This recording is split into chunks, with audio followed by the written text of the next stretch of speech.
Tell us a little bit more about your trip before we get into the executive orders and the policy changes. The trip that you made just last week, how do things look there? I know you also met with the mother of a Mesa police officer who was killed by an illegal immigrant. Yeah, that's right. So we went along the border in multiple places. You can see where the old fence was or where there was no fence, just barbed wire, and where President Trump's policy put up these 30-foot fences. And where they put up those 30-foot fences, what we've seen is a reduction in illegal crossings. It's a lot harder to get through there, obviously. But at the same time, there's gaps in the fence that they were waiting to close them up, and now they're completely stopped. We went talking to the ranchers and farmers who live on the border. They tell us that it's been great having the fence there, but there's still so many miles of fence that need to be built.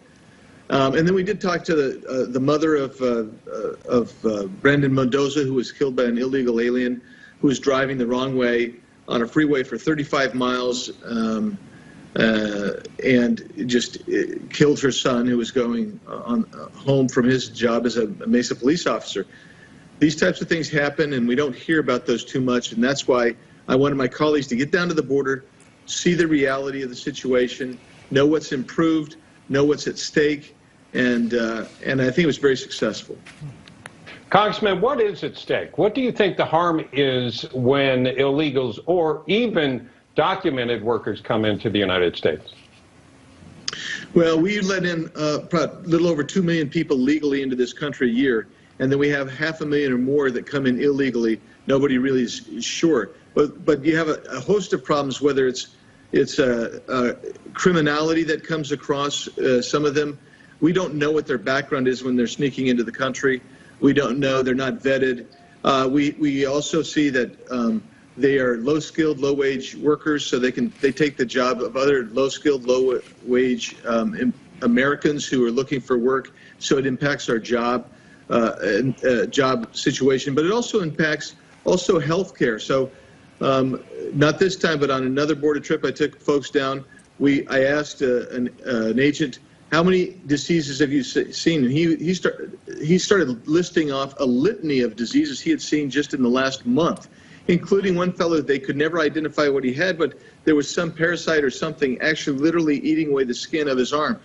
And so we saw everything from TB, malaria, smallpox, even cases of the plague, and now we have the COVID, and so you have a health problem as well. So it's a whole host of problems, and that's why you need to control the border. It's a matter of national security as well as economic. Yeah, let's show everyone at home what we already know that President Biden is suggesting for his immigration agenda. As you mentioned, he has already stopped all border wall construction. He will end President Trump's Remain in Mexico policy, restart the catch and release program, and create an 8-year path to citizenship for 11 million illegal immigrants. And what he plans to talk about today, Congressman, is family reunification, reforming asylum, and promoting integration of immigrants into society.